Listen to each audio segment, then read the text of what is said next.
ఇప్పుడే మీ దగ్గరలో ఉన్న కేఎస్ బేకర్ స్టోర్స్ కి వెళ్ళి న్యూ ఇయర్ కేక్స్ ని ఆర్డర్ చేయండి. Because it's not a happy new year, it's a happy new year. అరే బాబు, ఆయన రాజన్న బిడ్డరా, ప్యాలెస్ లోనే ఉంటాడు. ప్యాలెస్ లో ఉన్నా కూడా పేదవాడు కడుపు చూస్తాడు. ఎందుకంటే పాదయాత్ర చేస్తున్నప్పుడు, దాదాపు 2 సంవత్సరాలు పాదయాత్ర చేస్తున్నప్పుడు ప్రతి పేదవాడిని తన కడుపు పట్టుకొని చూశాడు. ఎస్, ఈ పేదవాడు ఆకలితో ఉన్నాడు. మన ఎస్టీ, మన బీసీ, మన మైనారిటీ అని చెప్పి తను పథకాలు తీసుకొస్తే, ఎంతో డెవలప్మెంట్ చేస్తే ఏమీ చేయలేదు అని రాతలు రాస్తూనే ఉంటారు. మీకు చెప్పాల్సిన అవసరం లేదు, అది ప్రజలకి తెలుసు. ఎంత డెవలప్మెంట్ జరుగుతుంది, రాబోయే రోజుల్లో ఇంకా ఎంత డెవలప్మెంట్ జరుగుతుంది అనేది ప్రజలే నిర్ణయిస్తారు. అలాగే మరి ఒకరోజు వైఎస్ రాజశేఖర రెడ్డి గారు ఉన్నప్పుడు నేను బ్రహ్మానందం వారి దగ్గరికి వెళ్ళాం. వెళ్ళగానే ఎందా నుంచి లేదు, ఇప్పుడు ఏంటో బాబు రే,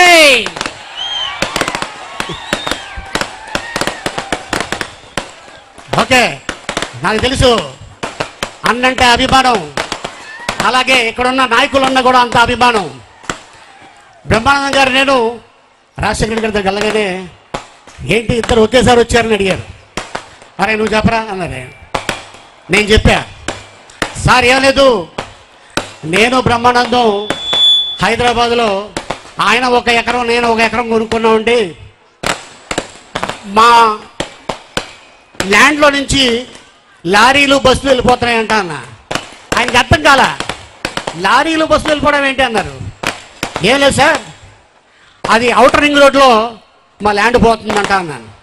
ఆయన నవ్వుకొని ఒక కమిషనర్ గారిని పిలిచి, వాళ్ళు కళాకారులయ్యా, వాళ్ళు ఆంధ్రదేశాన్ని నవ్వించేవాళ్ళు, వాళ్ళు మనం బాధ పెట్టకూడదు, వాళ్ళ సర్వే నంబర్ ఏంటో చూసి అటు వెళ్ళకుండా ఆ పక్క నుంచి పోనే అని చెప్పిన మహానాయకుడు ఆయన వైఎస్ రాజశేఖర రెడ్డి గారు.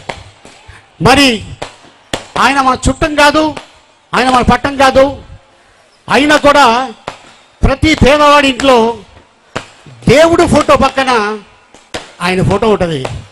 ఎందుకంటే ఎందుకు పెట్టుకున్నాడంటే ఆ పేదవాడు మల్టీ స్పెషాలిటీ హాస్పిటల్లో డబ్బున్న వ్యక్తి ఒక బెడ్ మీద పడుకుంటే పక్క బెడ్లో పడుకొని ఆపరేషన్ చేసుకొని మళ్ళీ తన కుటుంబంతో హాయిగా ఉన్నవాడు. నా తండ్రి పెట్టిన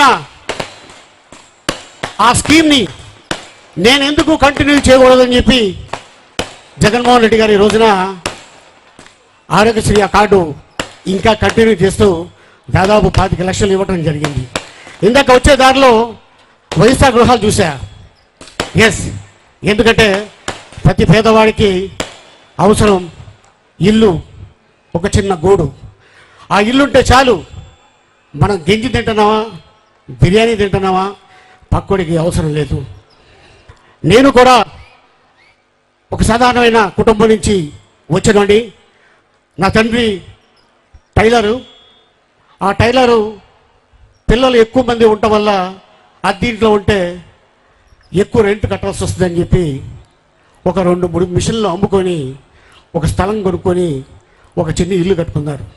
మీ అందరికి తెలుసు, పూర గుడిసె అంటే సంవత్సరానికి ఒకసారి ఆ పైన ఉన్న పాక మార్చాలి, లేకపోతే చిన్న మంట పడ్డ కూడా ఆ ఇల్లు తగలబడిపోతుంది. ఆ సమయంలో నేను, మా అమ్మ, మా అక్క, మా చెల్లెళ్ళు ఆ ఇల్లు తయారు చేస్తున్నప్పుడు సగం వేసి టైం అయిపోయిందని చెప్పి వాళ్ళు దిగి వెళ్ళిపోయారు. ఆ రోజు రాత్రి చాలా భయంకరమైన వాన వచ్చింది. ఇల్లంతా తడిసిపోయింది, బట్టలన్నీ తడిసిపోయినాయి, మంచాలు తడిసిపోయినాయి, దుప్పట్లు తడిసిపోయినాయి. అదే చదిలో అలాగే పడుకొని అక్కడే ఉన్నాం. అట్లాంటిది నా పేదవాడికి ఒక గూడు ఉండాలని ఒక ఆలోచన వైఎస్ జగన్మోహన్ రెడ్డి గారికి రావటం అనేది ఆలోచన చాలా అద్భుతమైన ఆలోచన. అది చాలామందికి దక్కింది. త్వరలోనే ఇంకా చాలామంది అక్క చెల్లెలకి దక్కబోతుంది. నేను చెన్నైలో ఉన్నప్పుడు అది అర్ధరాత్రి అయినా అపరాత్రి అయినా నెల్లూరు ట్రైను వచ్చే వరకు జాగారం చేసేవాడిని. ఎందుకంటే ఆ వెళ్ళే దారిలో ఆ థియేటర్లు కనిపించేవి. ఆంధ్రప్రదేశ్ వచ్చాం అంటే నా ఊరు వచ్చినట్టు నేను ఫీల్ అయ్యేవాడిని.